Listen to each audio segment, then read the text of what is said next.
لە مزگەوتەی شاری فاڵس چەرچ لە دەوروبەری واشنگتنی پایتەخت مسلمانەکان پێشەوەی کە بەربانگ بکەنەوە نوێژ دەکەن. دوای بەربانگ هەندێک هەموو ڕۆژێ لەگەڵ بنەماڵەکانیان یان دۆستان دەستنە چێشتخانە. بەڵام گرفتەکە ئەوەیە کە چێشتخانەکان لەم کاتەدا خەریکە دابخرێت.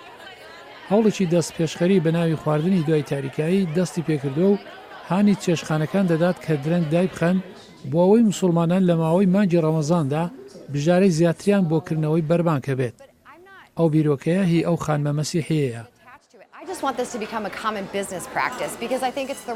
تەنها دەمویست ببێتە نەریتێکی کارداری بەربڵاو چونکە دەزانم کارێکی باشە ئەنجامی بدەیت. پێم وایە ئەوە لە ماوەی مانگی ڕەمەزان پێزانین و ڕێزگرتن لەو کەسانەی کە ڕۆژوو دەگرن. ئەندی شەلالی مسلمان خاوەنی ئەو شوێنەیە کە تێیدا چەندین کتێبخانە و چێشتخانەی تێدایە و میوانداری بۆ بەربانگ دەکات. چێشتخانەکانی شەلال هەتا درەنگان ئاوەڵان و هیوادارە سەرنجی خەڵک ڕابکێشێت کە لە ماوەی مانگی ڕەمەزاندا سەردانی بکەن و بیکەن بەکارێکی ساڵانە و هەروە بەردەوام بێت. وەک مسلمانی تێدەگەم کە ڕەمەزان چەندە بۆ خەڵک گرینگە بنەماڵەکان لە یەکتر کۆ دەکاتەوە و لەو ماوەیەدا پێکەوە نان دەخۆن. گرنگ ئەوە نییە خواردەمەنیەکە چییە و چی پێشکەش دەکەی، لە ڕاستی مەسئلە سەبارەت بە پێشوازیکردنەکەیە. بەگوێرەی ناوەندی لێکۆڵینەوەی پیو 2% جەماوەری دەوروبەری واشنگتنی پێتەخت لە مسلمانان پێک دێت.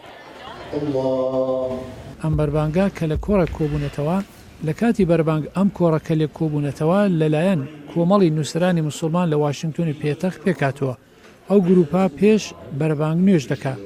جۆری خواردەمەنەکە نەرەیتیە کە لە مریشکی هەڵاڵ و خواردەمەنی سەوزی جاد پێک دێت. لۆی لە دەمێکدا سەبارەت بە بنەماڵەکانی مسلمان دەدوێت بە بەزمی خۆی سەرنجی خەڵک ڕادەکێشیە.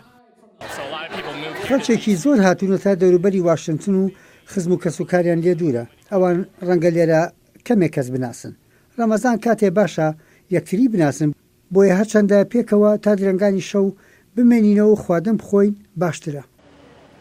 شەلال دەڵێ دەو هیوادارە ڕۆژێک بێت بەربانکردنەوە هەم لە ماڵ و هەم لە نێو چێشتخانەکاندا ببێتە ڕەوشتێکی ئاسایی.